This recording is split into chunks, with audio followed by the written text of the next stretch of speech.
নির্বাচন থেকে সরে দাঁড়িয়েছেন গাজীপুর ১ ও ৫ আসনের জাতীয় পার্টির প্রার্থী এম নিয়াজউদ্দিন। সরে দাঁড়ানোর ঘোষণা দিতে গিয়ে তিনি বলেন, আমি আর পারছি না। নিয়াজউদ্দিন ছাড়াও বরিশালের ২টি এবং বরগুনার ১টি আসনের জাতীয় পার্টির প্রার্থীরা সরে দাঁড়িয়েছেন। তাদের অভিযোগ, ৭ জানুয়ারি অনুষ্ঠিত হতে যাচ্ছে একটি প্রহসনের নির্বাচন, যেখানে সাধারণ মানুষের কোনো সংশ্লিষ্টতা নেই।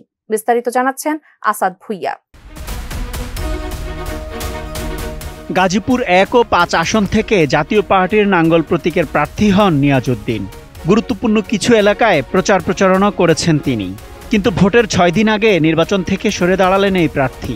সরে দাঁড়ানোর বিষয়ে নিয়াজউদ্দিন বলেন, সরকারের একতরফা নির্বাচন, সামগ্রিক রাজনৈতিক পরিস্থিতি এবং ব্যক্তিগত কারণে তিনি সরে দাঁড়িয়েছেন। তার সরে দাঁড়ানোর বিষয়ে কেন্দ্রীয় নেতাদের সঙ্গে কোনো আলোচনা হয়নি। এই প্রার্থী বলেন, তিনি আর পারছেন না। নির্বাচন থেকে জাতীয় পার্টির প্রার্থীর সরে দাঁড়ানোর বিষয়ে গাজীপুর জেলা প্রশাসক ও রিটার্নিং কর্মকর্তা আবুল ফাতে মোহাম্মদ শফিকুল ইসলাম বলেন, বিষয়টি লিখিত বা মৌখিক কোনোভাবেই তাদের জানানো হয়নি, তবে মিডিয়ার মাধ্যমে তিনি জানতে পেরেছেন। প্রার্থী নির্বাচন থেকে সরে দাঁড়ালে তাদের কিছু করার নেই। নিয়াজউদ্দিন ছাড়াও বরিশাল ৫ ও ২ আসনের জাতীয় পার্টির প্রার্থী ইঞ্জিনিয়ার ইকবাল হোসেন তাপস নির্বাচন থেকে সরে দাঁড়িয়েছেন। রোববার সকালে বরিশাল নগরীর একটি কমিউনিটি সেন্টারে আয়োজিত সংবাদ সম্মেলনে এই ঘোষণা দেন তিনি। একই সংবাদ সম্মেলনে ভোটযুদ্ধ থেকে সরে যাওয়ার ঘোষণা দেন বরগুনা ১ আসনের জাতীয় পার্টির প্রার্থী খলিলুর রহমান। সংবাদ সম্মেলনে ইকবাল হোসেন তাপস বলেন, নির্বাচন কমিশন সুষ্ঠু নির্বাচন উপহার দিতে বদ্ধপরিকর, কিন্তু তাদের আচরণ দেখে মনে হয় তারা সরকার কর্তৃক নিয়ন্ত্রিত। সরকার কিছু রাজনৈতিক দলকে ঘুষ বরাদ্দ দিয়ে নির্বাচনী বৈতরণী পার হতে চাইছে।